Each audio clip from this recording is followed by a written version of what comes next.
And welcome in, everyone, to the Post-Postgame show here across the JAKIB Media YouTube channel, all presented by Stateside Vodka. Go to statesidevodka.com, use the keyword JAKIB. You'll get 15% off a 1-liter bottle. They're ordering up bottles of Stateside tonight and taking advantage of that 15% off. An ugly win is still a win. At least that's what they say. The Eagles get it today, thanks to the defense. Dan Sileo here with me to break it all down. Danny, how are you, sir? All good, man. Joe, I'll throw this at you here. Like you said, in college football, you have to win sexy, and there's like beauty points for you to be able to win ball games. When you're in the NFL, I don't care if you win ball games 3-2. That was a gutsy performance. The Eagles showed me something in the second half that they have not showed me all year. You know what that was? Adjustments. They made adjustments and got better as the game went on. Hey, look, obviously they still need to run the ball more because that would help out Jalen Hurts a lot more. But Jalen played so tough in that football game, and clearly special teams and defense, came to the rescue of this football team. And I got to tell you, man, again, this is a really good win because the Panthers, in my opinion, have improved a lot. Look, Matt Rule has done a fabulous job with Sam Darnold. And as the game went on, Fletcher Cox may not have had a lot of statistics in the game, Joe, but the one thing he did was he allowed Hargrave to really be able to roam and be free in that defensive line. They ran a lot of DT stunts, defensive tackle and tight and outside end type of stunts, those DTs. They did a really nice job at getting pressure on Darnold, especially in the second half. I really liked what I saw. Again, not the sexiest win. You're right. It's not. I mean, 198, and you're talking Jalen throwing the ball, 22 of 37. I wrote the stats down here. They were able also to be able to find Devontae Smith. You can see that's becoming a priority. Still, running the football has to become something that they have to work on, especially with the Bucs on Thursday night.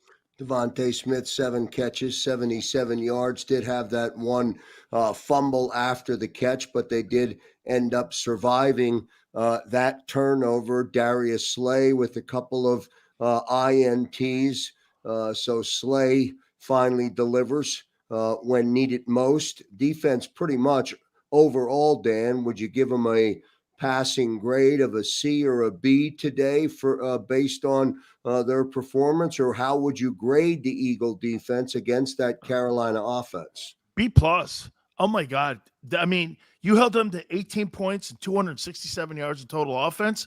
Joe, I mean, there are things that defensive coordinators do. Here would be a Wednesday meeting when I was with the Buccaneers or the Cowboys and I was with Dave Wanstead.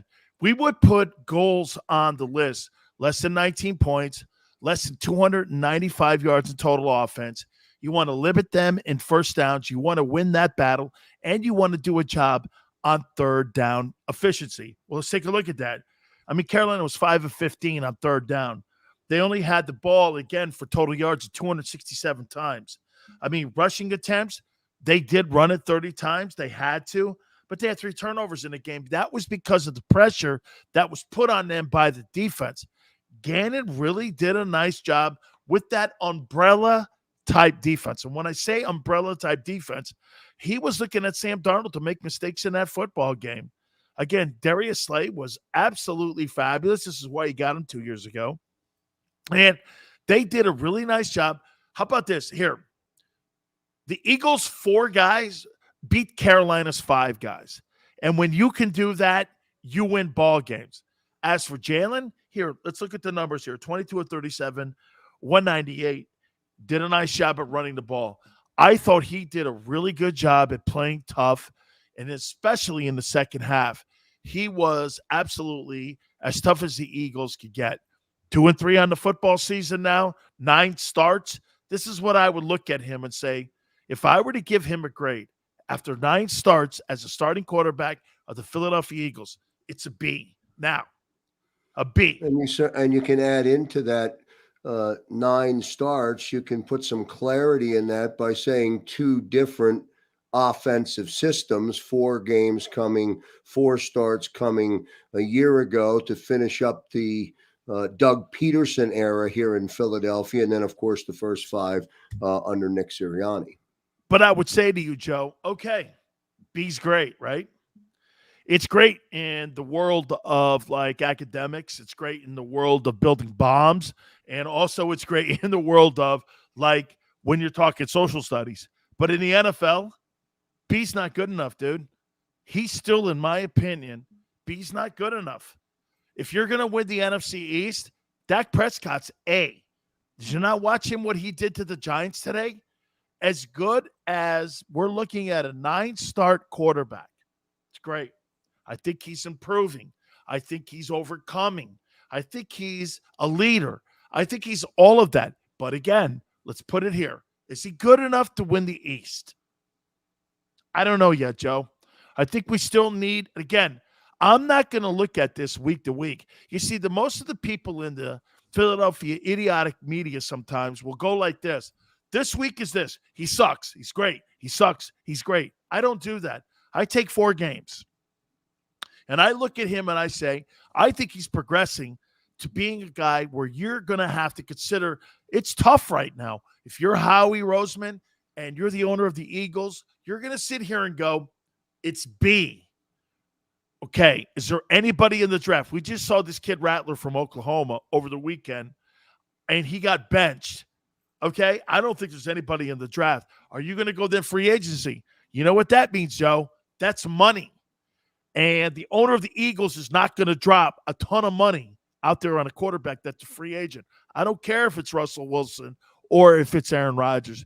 You got to look at where you are now in how you're building this team. They're at a crossroads. So let's this thing keep playing out here. I thought he played tough today. I really like the way that Jalen Hurts played, especially in the second half. That first half probably was, you can classify it as miserable. They end up going in to halftime trailing. Jake Elliott, fortunate to get a 58-yard bomb to at least get them to 6 points before they go into the half. Then the feel of the game takes on, Dan, an entire different complexion in that third quarter, and then getting into the fourth quarter. The defense started to come up much bigger. Sam Darnold started to play like Sam Darnold from the Jets. And when all of that finally did occur, there was Jalen Hurts to run it in for the winning touchdown at the very end. He battled right to the end, and he probably would grade himself lower than you if you go back and listen to his press conference after the game.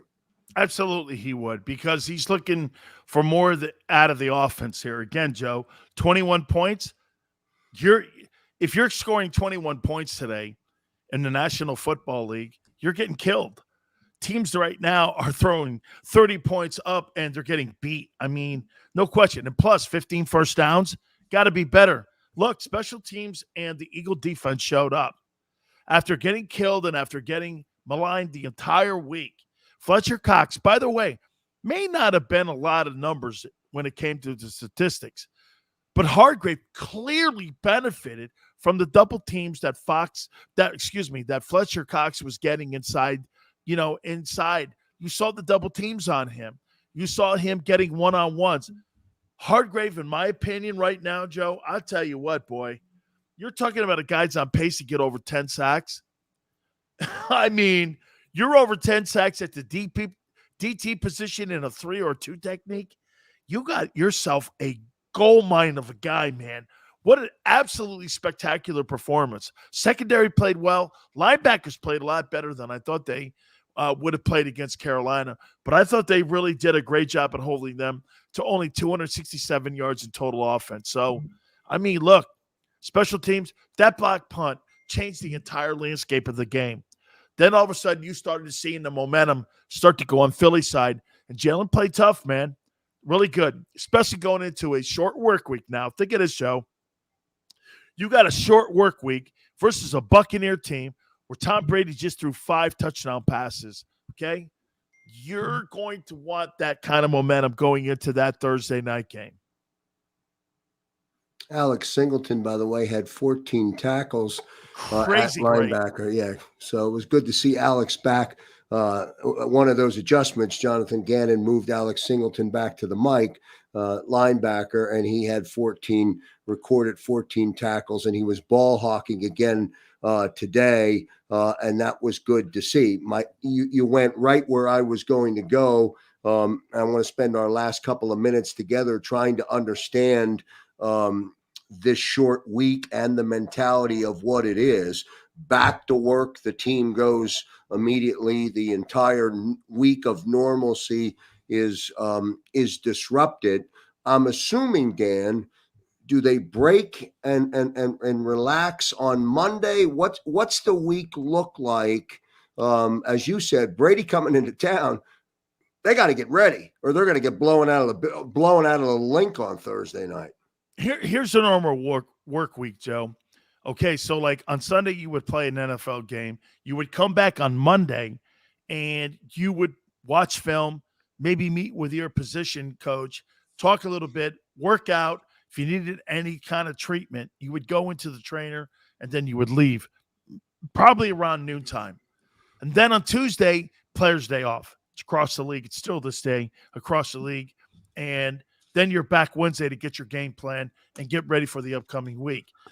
With a Thursday night game, there are no breaks. So you come in on a Monday and you get your game plan, and you go out and you do walkthroughs, and you do, here are the fundamental sets that they like. Strong side set, weak side set. This is what they like to do at a 4 wide. This is what they like to do at a no back. This is what they like to do on the strong or weak side of the field. Then you come back on a Tuesday and you'll have helmets and shells. Helmets and shells are helmets and shoulder pads. And you'll go through and you'll do kind of a bump, kind of a practice, won't do crazy. You'll travel on Wednesday and you'll get ready to play on Thursday. So you probably would have got a little bit of the game plan also, maybe on Friday, on some things that you could take a look at as you were going through the week, getting ready again. Obviously, you're talking mostly that you're focused on on your opponent, on what you were looking at with Carolina. And you were looking at maybe a little bit of the Buccaneers. But as soon as that game is over, Joe, just sitting here on a Sunday, if you're the Eagles, you're already into that game plan and you're starting to look at what, the Buccaneers like to do. We're past 4 games now, so we know trend and tendencies now. And you'll get a book on trends and tendencies, usually by the quality control coach. He'll send it to you on your tablet, and you'll be able to go over it and see what these guys do, and you'll start to get an understanding. It's the post-game show with Dan Sileo of the National Football Show. He'll be right back here tomorrow on the JAKIB Media YouTube channel, breaking down this Eagles game as part of his national football coverage. And he covers the entire league Monday through Friday, 4 p to 6 p Eastern time. One last thought before I let you hang up the cleats tonight, Dan Sileo. For the fan base in Philadelphia, there's nothing like a win to cure all ailments and all ills, at least until we get to the next game. How about for this team? They boast of that dog mentality. They come in after on the defensive, in a position where they didn't play so well in the last couple of football games, and they've been criticized a lot this week going into the Carolina game. Now, all of a sudden, they get that win today, whether or not they were supposed to do it or not, they did it. What does that win do for this dog mentality and for this football team? Well, Joe, I'll tell you this, and I'll just go by what you do to me all the time, or anybody out there. We're going to become this. Here's my vision with blind faith. We're going to be a winner. We're going to have great success. One thing, Joe, when you draw it up on a chalkboard, it kind of looks like just words. But then when you see it play out on the field, or you see it play out in reality, this is what the veterans are doing. We won. Okay? So it gives you a confidence in the coaching staff, the organization. it makes you go into the next game on Thursday night going like this. We're moving forward, and get this, we may not have played our best ball game. We may be injured in many areas of our football team, but we're winning and we're getting better. It's a euphoric kind of mentality that you get. Joe, it's one thing to hear people go, hey, this is what you have to do. This is where you need to go. This is some of the plays that we run, and you lose, and you keep trying to believe in the faith. Tony Dungy told me a story a long time ago. When he took the Bucs over, they went out 0-8, and John Lynch and Derek Brooks and all them dudes in the locker room kept going, Jesus Christ, man, I just don't know. And all of a sudden, Tony Dungy kept saying, keep believing, keep believing. Before you know it, he turned the entire culture around inside the Buccaneer organization. Gruden comes in, they end up winning the Super Bowl, but it's something that you have to keep pounding away. Keep pounding away. You start to see some results. And when you see results, Joe, that's what gives you the momentum to keep going forward and believing in your coaching staff. Because right now, when you're 1-3, you're going like this. These guys don't run the ball. Okay. Our defense is sucking out loud because Gannon has us. He's telling people out there, we can't play dime. We can't do this. Dude, shut up. Don't tell anybody our weaknesses. I don't want you throwing me under the bus, and I'm not going to throw you. I thought Fletcher Cox coming out during the week going like this. We're working on some things. I thought that was really a great sign to him as leader on that defensive side of the football, that he needed to grab some of the reins of the team and go, we're going to go forward. They showed up big, man. Like I said, Carolina was held to 18 points, 17 first downs, 5 of 15 on third down, 267 in total yards, and Darnold was 21 of 37. They did a great job in the secondary. They stepped up.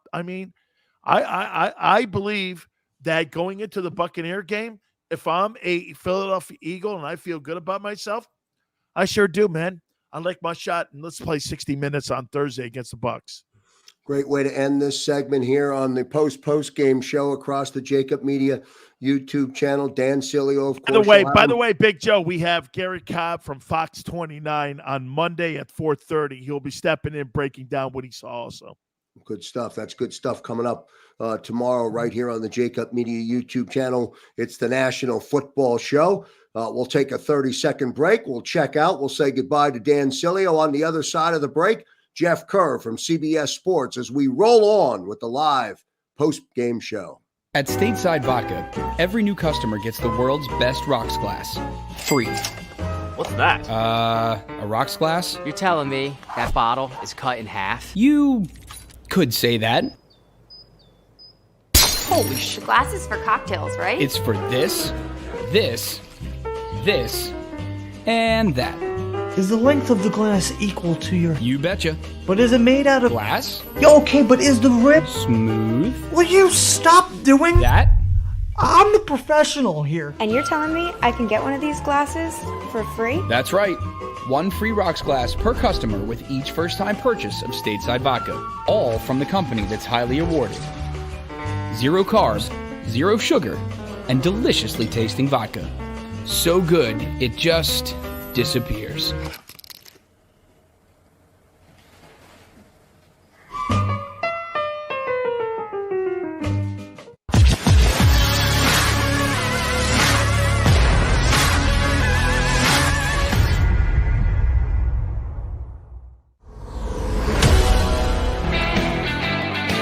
And back here live on the live post-game show. It's the post-game show here on the JAKIB Media YouTube channel. Special thanks to Dan Sileo. Don't forget tomorrow on the National Football Show with Dan Sileo, 4 p.m. to 6 p.m. Gary Cobb at 4:30 to talk about this Eagles 21-18 victory. We're all presented by Stateside Vodka. Go to statesidevodka.com. Use the keyword JAKIB. Pick up 15% off a 1-liter bottle. Jeff Kerr from CBS Sports joins us now on this Sunday night. Jeff, good evening to break down the Eagles-Panthers. Was so excited to that you were available to jump on tonight because I love looking and learning and listening to the game in terms of through your lens. You look at the game sometimes very differently than others. when evaluating the game. And I get that sometimes that's because you're reporting on a national perspective and not a local perspective. Let me begin tonight here on the post-game show with you by getting some of your initial opening thoughts and just remarks about the way the game ultimately ended up, and that was, ugly or not, it was an Eagles win. Yeah, a win is a win is a win in the NFL, Joe. But if you would have asked me to write about this game with about 5 minutes left in the third quarter, the Eagles were getting an F. It was just ugly offensively. They couldn't do anything. Nick Sirianni wasn't running the ball. I was a little upset with all the bubble screens and all the slants and all the passes in the flat. And I'm saying to myself, how can you properly evaluate this quarterback when the coach isn't setting him up to succeed? And, I'm saying to myself, look, I know this team is talent. Devonta Smith's good. Wes Watkins is a deep threat. And lo and behold, that's when the 53-yard pass happened. So I'm like, okay, well, this could be a turning point here. Again, Miles Sanders, Kenny Gainwell, weapons, Zach Ertz, Dallas Goedert. The offensive line played pretty well today, but I was generally upset with the offense, but kept saying to myself, former football player, hey, it's only 15-6. It's only 15-6.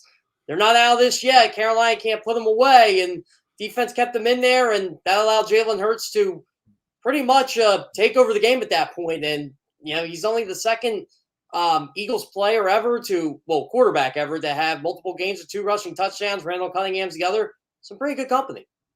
Yeah, pretty good stuff. And again, as you said, a win is a win, and it was a tale of 2 halves for sure. Perhaps only 1 quarter, that fourth quarter. But talk a little bit, Jeff, if you will. There were a lot of, I don't know, maybe a lot is the wrong way to phrase it. There were enough adjustments or changes made from the defensive side of the football that resulted in Darius Slay with a couple of picks on defense. Three. I think the defense had three picks altogether. Fletcher had a sack. Hargrave had a sack. Josh Sweat had a sack. Ryan Kerrigan gets on the stat sheet today. Alex Singleton, 14 tackles today. So there were enough changes made by defensive coordinator Jonathan Gannon that the result shows some change. There was change that led to result. The number one thing I noticed, and I think John McMullen might have mentioned it earlier on the postgame show, I probably missed this part if he did, but did you notice Darius Slay was on DJ Moore a little bit more today, and they were kind of rotating him and Steve Nelson? Slay wasn't locked in on one side of the field, the right side of the field. He was kind of traveling a little bit today, and I think that's one of the main changes John Gannon made. And look, Nick Sirianni, from basically everything I heard, he ripped him a new one over this past week, saying, hey, look, you got to change some stuff up here. Like, we're paying our $20 million defensive tackle and he can't get a sack. Like, he can't do anything. Like, I get Javon Hargrave ball, he's been balling out, and he did again today, but Fletcher Cox in a one-on-one matchup, he's not going to lose that. And Jonathan Gannon made enough adjustments there. I think, Derek Barnett getting hurt allowed Milton Williams to play a little bit more. Again, and, you saw bits and pieces here. Nothing major, but enough where you could see, okay, maybe this would have not stopped Patrick Mahomes last week, but maybe the Chiefs would have been held to a field goal or two, and the Eagles might have had a chance to win that game if he would have done this a week prior. Again, I always like to put this into perspective. It's not like the Dallas Cowboys offense and Kansas City Chiefs offense stink, because they don't. They can just go down the field on anybody. This Carolina team is a little more mortal, and I think Jonathan Gannon did a really nice job at using some blitz packages in there, having his cornerbacks play more aggressive. There was some more man this week. I liked what I saw, and look, I know they're going to get a much different challenge on Thursday in Tampa Bay, but teams like Carolina, they should be able to compete against and beat, and they did that today. Miles Sanders, 11 carries, 45 yards. Normally, you wouldn't be overly excited about that, but I guess you'll take it, despite the fact that Miles somehow missed the understanding of staying in the field of play when you're trying to run out the clock. Not sure he did it twice running out of bounds. Yeah, Joe, the first one, I actually kind of defended him. I didn't do it on Twitter, but I'm thinking to myself, well, he was kind of pushed out, I guess. He was trying to stay in balance, but he couldn't. And again, that's, if you want to criticize him for that, go right ahead. I'm not going to disagree with you on any way, shape, or form there. He's got to do a better job. But I said, okay, the defender did a good job of pushing him out. But the second one was uncalled for. You just got to go down at that point. You gave Carolina 2 extra timeouts there just by stopping the clock. And Nick Sirianni did the right thing. Take him out. Put in Kenny Gainwell. He's going to do it. And again, I thought that was one of the smarter decisions Nick Sirianni made on the day. Look, I get on Nick Sirianni a lot sometimes because I think sometimes over the course of the game he's overmatched. He looks like a deer in the headlights. But overall, through 5 games, I got to be honest with you, Joe. I think he's done a pretty decent job. I mean, hasn't been bad. He hasn't been good. I mean, they are about what I expect, 2-3 right now. But their offense is a top 10 offense, running and passing the football. And that's the side of the football he controls. And, I don't think all the time he puts Jalen Hurts in the best position to succeed. But you got to give Jalen Hurts some credit here. He's not a bad quarterback. He's not. Is he Patrick Mahomes and Justin Herbert? No, but who is in this league? We got to hope he can be like a Josh Allen and just keep developing. And so far, so good. Yeah, we talked the numbers with Dan Sileo to open up the post-game show. 22 of 37, 198 yards. And this his 9th start. And under 2 or in 2 different systems. Now, I know if you can go back to Jalen's college career, and if you add that into the conversation, then it becomes multiple offensive systems. So I know he's used to it. I get it. But it's his 9th start. And despite an ugly first half, even into the third quarter, he somehow found a way to hook up with Quez Watkins. He somehow found a way to get an opportunity to pull that football out in the RPO and literally almost stroll into the end zone for the winning touchdown. Yeah, and I'll tell you what, the play that Quez Watkins, Quez Watkins, that was an X-post, Joe. And X-post is just a basic go deep, just go deep in the post and see what happens. And Jalen Hurts did a really, really good job, in my opinion, of just trying to sell that he was going to go short and then takes a shot downfield. And this is what I absolutely love about Jalen Hurts. He took a hit on that play. He took a monster hit. And at least in my opinion, that wasn't an easy throw. And I thought that was a big-time throw from a quarterback who a lot of people, especially on Twitter, like to criticize his arm strength. Well, it's a pretty accurate pass by a quarterback who you want to critique his arm strength for. And look, I get it. He had a couple bad throws today, a couple bad decisions. I understand that. But you have to look at it from a perspective here. And Jalen Hurts, at least in my opinion, I thought once he made that throw, that changed the game for this football team. And he was 5 for 10 for 125 yards, finishing out 2 drops in there, a 2-point conversion, ran 5 times for 28 yards and 2 touchdowns. That changed the game for the Eagles. It's the post-game show across the JAKIB Media YouTube channel, visiting with Jeff Kerr of CBS Sports. Jeff, I'm assuming we'll be right back here tomorrow on Birds 365 with Jody Mack. You'll get them tomorrow at 8 a.m.